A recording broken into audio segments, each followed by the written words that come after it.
Hi everyone, welcome to End of the World Weekly. Let me tell you how this show works. I'm Newsbot 29,000. I'm a robot from a post-apocalyptic future. I've been programmed to send these broadcasts into the past in hopes that you Earth humans can avoid all the calamities that led to the end of the world. Okay, got it? Good. So let me tell you about some of your current events and how they spiral out of control and bring about the apocalypse. On Fox News Sunday, Trump said he was like a smart man, finally admitting that he's similar to a smart person, but not quite a smart person himself.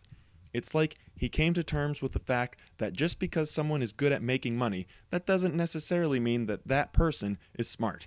Trump made the smart person comment to justify his decision to not receive daily intelligence briefings once in office, saying he doesn't need to hear the same thing every day using different words. Unless, of course, he's the person saying them. Then, one day he'll tell you about a great wall, and the next day he'll tell you about a tremendous wall. On Monday, Obama criticized the president-elect when he told an interviewer that not receiving daily intelligence briefings would be like flying blind. Not a common practice, but certainly possible considering robots and automated systems handled most of an airplane's actual flying. This week, Trump continued to show that Hillary Clinton might have been onto something when she theorized that there was something going on with Trump and Putin.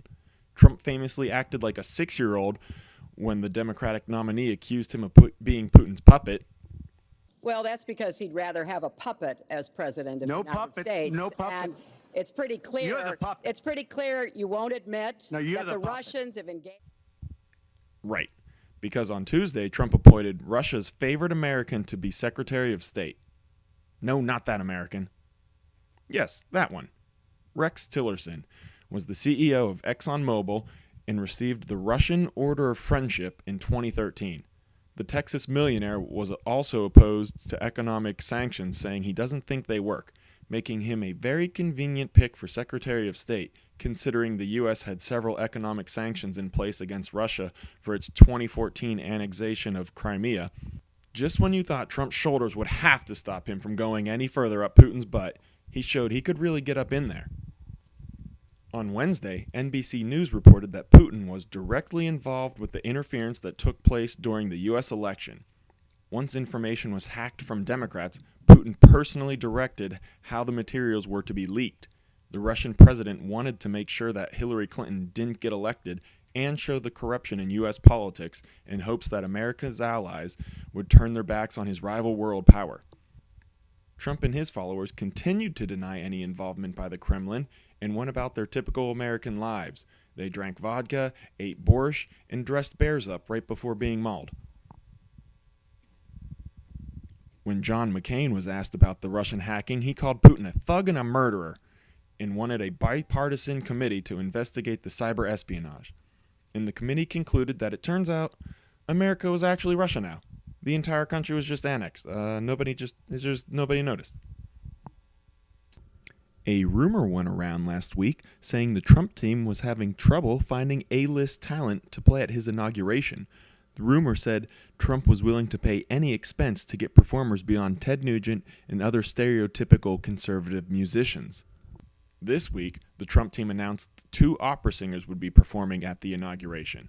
The excited musicians were looking forward to Trump making good on his any expense rhetoric before eventually being stiffed by the new president. Apparently not aware of Trump's common business tactic of quoting a price, delaying payment until sued, then settling out of court for less than his original quote, the singer signed up hoping for a lucrative payday. This wasn't the first time Trump screwed a performer during his presidential run. During his primary campaign, he had a trio of little girls sing before one of his events. The families were promised $1,000 but received nothing from the penny-pinching imitation president, proving once again that Trump is as authentic as one of the replica watches he hands out as gifts. This week, Piers Morgan wanted everyone to know that he was a hero for living with PTSD. He didn't actually have the condition himself, but he did live with family members who had it. The revelation came in response to Lady Gaga's claim that she had the condition after being raped as a teenager. Mr. Morgan unloaded on the pop star, saying that she couldn't possibly have PTSD. Only soldiers could get PTSD. Evidently, he believed the T stood for warfare. During his Twitter rant, Morgan suggested that Lady Gaga was never even raped because there was never a police report filed, ignoring the fact that only about 1/3 of rapes were reported at the time. Seems like the type of thing a straight-up rapist would say. Well, she never called the cops. I knew she wanted it. Later, Gaga suggested the two of them speak about the issue so she could educate him on the topics of PTSD and rape culture. The blowhard agreed to speak with her, but kept referring to the interview as a debate, which is strange to me because what was the other side of the PTSD issue that Morgan would take? Gaga was poised to defend the PTSD is a serious condition and the people who suffer from it need and deserve help, leaving Morgan to defend the fuck everyone with PTSD position? I don't even think he believed that. Thursday afternoon, Sheriff Joe, Arizona's lovable racist law enforcement officer, held a press conference to announce his spur-of-the-moment Hawaiian vacation. At the announcement, he flouted all sorts of conspiracy theories about Obama's birth certificate. He claimed he was going to Hawaii to investigate whether it was real or not, but in reality, he just wanted the taxpayers to foot the bill for one last vacation before his term ended. You see, Sheriff Joe lost his re-election bid in November. After a couple decades of this dweeb's racist policing policies, his constituents finally voted him out of power. But he still held his position until January, so he wanted to take that trip before he'd have to pay for it himself. While investigating the birth certificate, Joe interviewed a senile old woman, got an amazing tan, and was stung by a jellyfish. You know, typical investigative activities. Trump threatened Silicon Valley regularly during the campaign. On Wednesday, he welcomed several of Silicon Valley's elites to gush about how amazing they all were. All of the big players were there. Amazon, Tesla, Apple, Facebook, Google, and Microsoft. But strangely, Twitter was missing. Later in the day, it was discovered that Twitter wasn't invited to the meeting because they refused to approve an anti-Hillary emoji during the campaign. When pressed for comment, Trump tweeted to his 17.5 million followers that Twitter wasn't big enough to join the meeting. Apparently, not enough people had heard of the app, and certainly no one of importance was using it. An oil pipeline in North Dakota sprung a leak last week, spilling 150,000 gallons of oil. The safety and monitoring of the pipeline was overseen by a company in Texas that bragged it could remotely shut down the pipeline within 3 minutes of detecting a leak.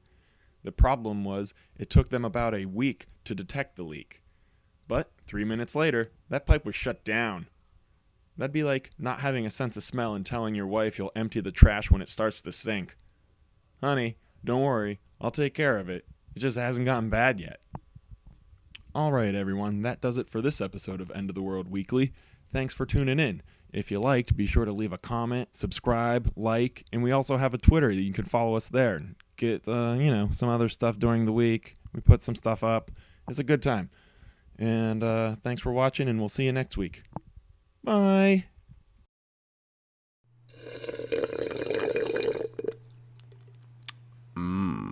Delicious.